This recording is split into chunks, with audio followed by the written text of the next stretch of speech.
All right, we're going to pray that my storage don't fill up as I'm making this video, and I'm going to try to keep it under 10 minutes. But, one, I like the dimness, but y'all know I like dim lighting. But let's swerve into politics real quick. So, I'm in Ohio. I'm from Ohio. And, I went to school in Kansas, and I've also lived in Texas, right? Tell me why I'm back home and shit, and this Vivek Ramaswamy shit's heating up. But I remember being in school in Kansas and looking at this man book and seeing all types of racist shit that he says about black people. And then I looked at like the fact that he wanted to be the governor for Ohio, and I could only laugh. And I remember sitting in my friend's dorm room. I was heated and pissed off because I think it was the Republican primaries like in like 2023. But the thing about Ohio is that Ohio is so extremely racist. Ohio's a swing state that typically swings red, and we only swung blue for like Obama. One, like, or I might be on point two. So I remember sitting on my friend's floor in her dorm room, like, you shucking and jiving and tap dancing as an Indian, not realizing that these Republicans about to eat your fucking throat out, bro. And now, like, he's because the shit he says about black people is egregious, so that's why I'm laughing. You trying to appeal to these racist white people when you're not even Christian. They know you're not Christian, but you're the wrong shade, dumbass. Like, what? Everyone's so pissed off at him for saying, oh, we don't need y'all. And I'm just excited because it's like, I knew all this shit was going to implode in 2023 because Ohio's extremely racist. I don't know if Mans is, I don't know if when he got here. But realistically, I could have told him that shit. Then again, he doesn't like black people and shits on us at every chance he gets, especially in his book. So I'm not surprised. I'm actually really excited. I know. What I say? I know it's fucked up. Yeah. Do I care? Absolutely not. Absolutely not. Look, I have faith in Amy. She be sending me campaign, I think, emails and text messages to be the governor of Ohio. There's a lot of unrest here. There's really something wrong with it. There's something wrong with the city. I can't say for the rest of the state, especially with people heavily resource guarding and I'm not going to say the illegal things that I see, but the erratic behavior that people display in traffic deeply concerns me. Especially people will come out of the right lane to literally go sideways through oncoming traffic to jump into like in front of the entire turning lane. And Vivek Ramaswamy would exacerbate this behavior like exponentially, especially with the fact that he's shilling for whoever the fuck he's shilling for, especially for like MAGA Republicans too, which they're on their way out. Because now you got articles in the New York Times talking about blue MAGA, and it's like, that was cute right after the election, but MAGA means nothing to you symbolically if we're mainstream attaching blue MAGA to the front. Really? MAGA used to mean something for y'all, but okay. Also, the real canary in the coal mine is all these like women trap wife influencers turning away from trap wife content. That means there's no money in it anymore. Nara Smith, there's no money in it anymore. Ballerina Farm, that's the real canary in the coal mine. It's not. Sometimes, hear me out. Me and Akam be boxing with his razor. The score is like 47,200,000, like 250,000, like 62 to like 3. It's me, I'm the 3. But for once, Akam not cutting me up. It's simple. Ain't no money in trap wife. There's no money in conservative media anymore. Mind you, the person in office is a lame duck. They're losing political capital daily. People can't afford groceries. They can't afford gas. What did they think was going to happen? That's how I know billionaires and CEOs are short-sighted. You know what was the real canary in the coal mine months ago? Or elite? Yeah. It was JP Morgan.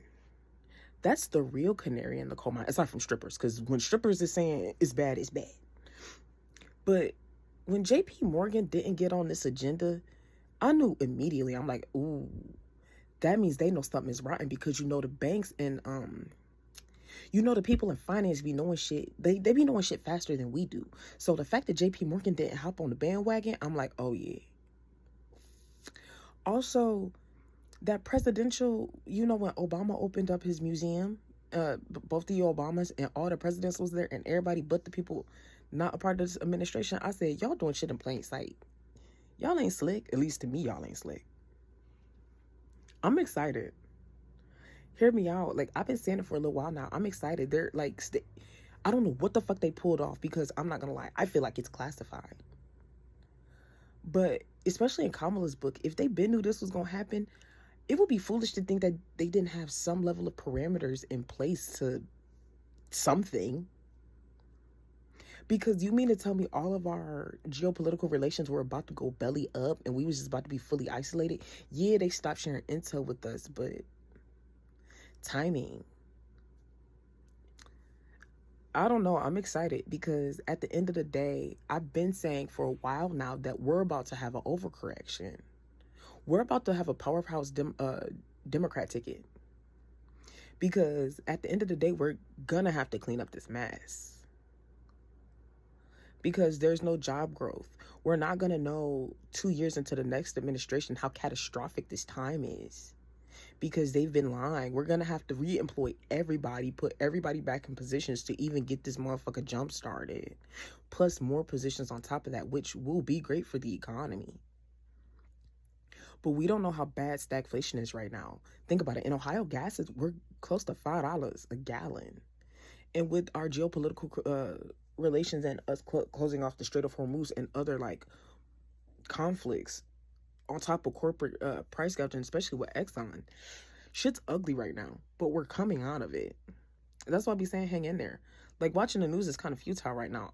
Even, I'm not gonna lie, Midas Touch be pissing me off too sometimes, because it's like everything y'all do is low-key sensational. Trump is doing this, Trump is doing that.